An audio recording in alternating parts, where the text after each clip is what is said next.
स्वागत है। समझ ले हंसने लगे तुम। एक त्रिभुज, क्वेश्चन क्या कहता है, यदि एक त्रिभुज का एक कोण दूसरे त्रिभुज के एक कोण के बराबर हो तथा दोनों कोण को अंतरित करने वाली भुजा माने बनाने वाली भुजा समानुपाती हो, माने अनुपात में बराबर हो, तो दोनों त्रिभुज क्या होते हैं, समरूप होते हैं।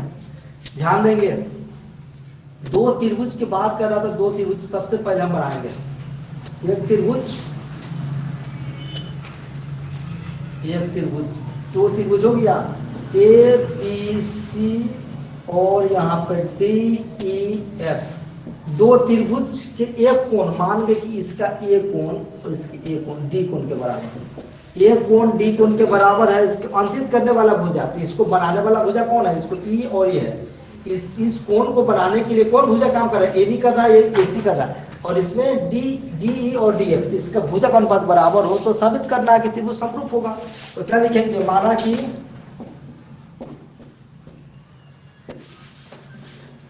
त्रिभुज ए बी सी तथा त्रिभुज डी ई एफ में, ठीक है, कोण ए बराबर कोण डी, कोण ए कोण डी के बराबर है, दिए गए हैं, अपना सब कुछ नहीं, क्योंकि एक कोण दूसरे कोण के बराबर, एक त्रिभुज के कोण दूसरे त्रिभुज के कोण के बराबर, इसका एक कोण इसके कोण के बराबर, ठीक है।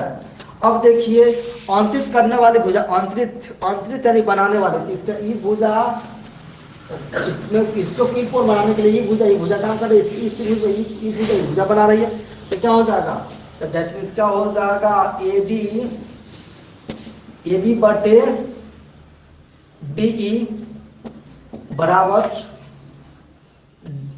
ए सी बटे डी एफ। तो सिद्ध करना है कि त्रिभुज ए बी सी समरूप त्रिभुज डी ई एफ। इस समरूप का चिन्ह है, 12 बता रहे हैं, समरूप का चिन्ह है, त्रिभुज ए बी सी समरूप हो गया त्रिभुज डी ई एफ के। तो अब क्या करते हैं, रचना, किसी भी प्रमेय को सिद्ध करने के लिए रचना करना पड़ता है, किसी को नहीं करना पड़ता, लेकिन यहाँ तो करना पड़ेगा। फिर उसी तरह देखेंगे, ए बी बराबर डी पी, ए बी बराबर डी पी और यहाँ क्यू, और ए सी बराबर डी क्यू काटे तथा इसको पी क्यू को क्या किए, मिलाया। ए बी बराबर डी पी, ए सी बराबर डी क्यू काटे तथा पी क्यू को मिलाया। आ गया। अब इसमें उपपत्ति क्या निकला, उपपत्ति माने निष्कर्ष, इससे निष्कर्ष क्या निकलता है कि अब देखिए, कट गया, तो एक त्रिभुज ई, एक त्रिभुज ये है, तो क्या करेंगे, त्रिभुज ए बी सी तथा त्रिभुज डी पी क्यू में, आ गया, त्रिभुज ए बी सी तथा त्रिभुज डी पी क्यू में। अब इसमें कि एक कोण इस पे एक कोण के बराबर है, ए कोण ए बराबर कोण डी, और इसमें कि ए बी इसमें के डी पी के बराबर है, यहाँ पे बी बराबर डी पी, और इसमें कि ए सी बराबर क्या है, डी क्यू, ए सी डी क्यू के बराबर है। तो इस त्रिभुज के दो भुजा एक कोण, दो भुजा एक कोण बराबर, तो त्रिभुज क्या हो जाएगा, सर्वांगसम होगा। त्रिभुज क्या होगा, त्रिभुज ए बी सी सर्वांगसम हो गया त्रिभुज डी पी क्यू के। ये 9th में आप लोग पढ़े होंगे। इस आधार पर दो भुजा और एक कोण, तो दो भुजा का साइड एंगल साइड से, साइड एंगल साइड से क्या हो गया, बराबर त्रिभुज ए बी सी तथा त्रिभुज डी पी क्यू में कोण ए बराबर कोण डी के, कोण ए बी बराबर डी पी के, सी बराबर डी क्यू के। तो दो भुजा एक कोण, दो भुजा एक कोण, दो भुजा एक कोण के बराबर, तो त्रिभुज क्या हो गया, सर्वांगसम हो गया। जब सर्वांगसम हो जाएगा तो शेष कोण और शेष भुजा क्या हो जाएगा, बराबर हो जाएगा। तो अब शेष कोण, तो यहाँ पे क्या हो जाएगा, कोण बी क्या हो जाएगा, कोण बी बराबर हो जाएगा कोण पी के, कोण बी बराबर कोण पी के, और कोण सी बराबर कोण क्यू के। हो गया, कोई दिक्कत, बराबर आ गया, आया समझ में।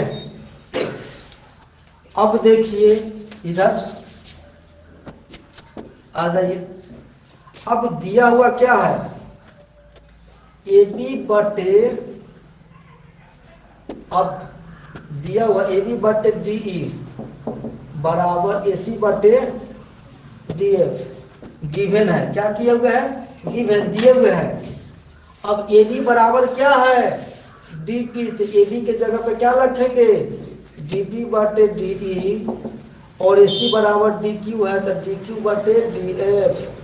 अब देखिए ए बी बटे माने डी पी बटे पूरा डी ई और डी क्यू बटे पूरा डी एफ, तो थेल्स प्रमेय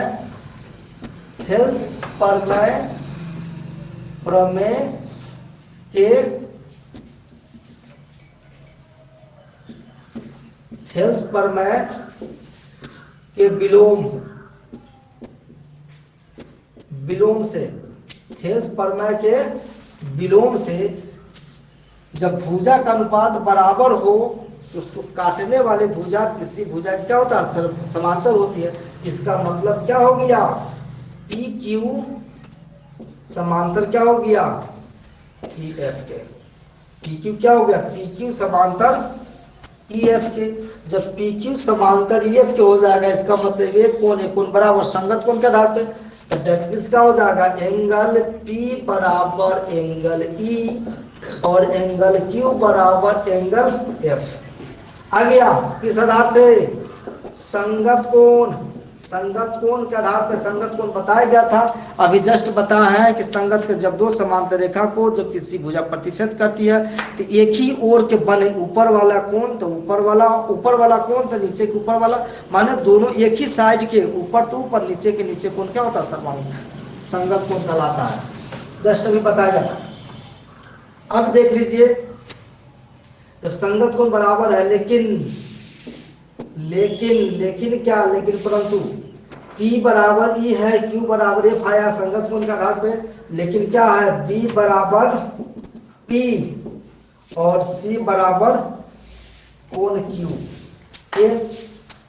अब देखिए कोण P बराबर E है, कोण P बराबर B है, तो आपस में P और B बराबर होगा, दैट मीन्स कोण B बराबर कोण E, और Q बराबर F है, Q बराबर C है, तो आपस में बराबर होगा, एंगल C बराबर एंगल F, यानी कोण B बराबर कोण E के बराबर आ गया, और कोण C बराबर कोण F आ गया। तो अब त्रिभुज में अब त्रिभुज ABC तथा त्रिभुज DEF में, अब दोनों त्रिभुज में इसका कोण A जो है कोण किसके, D के बराबर है, और कोण B किसके आया, E के बराबर आ गया, और कोण C किसके बराबर आ गया, कोण F के बराबर आ गया, और इसका दो भुजा का अनुपात बराबर दिए हुए, तो तीसरा भुजा का अनुपात ऑलरेडी बराबर होगा। तो कहने का मतलब कि त्रिभुज समरूप हो गया, माने दो भुजा का अनुपात दिए हुए, तो तीसरा ऑलरेडी बराबर होगा, इसमें तीनों कोण बराबर आ गया, तो त्रिभुज क्या हो जाएगा, त्रिभुज ABC समरूप हो गया त्रिभुज DEF के। प्रूव्ड, आया समझ में। आई होप, मैं आशा करता हूँ कि आप लोग को समझ में आया होगा, ठीक है। और चूंकि यदि आप लोग पढ़ते हैं सीखते हैं तो वीडियो को अंत तक देखेंगे तो समझ में आएगा, अगर वीडियो को पॉज करके बढ़ा कर देखेंगे तो उतना समझ में नहीं आएगा। इसलिए अंत तक वीडियो को देखें, अच्छा लगे सब्सक्राइब शेयर और लाइक ज़रूर करें। Thank you.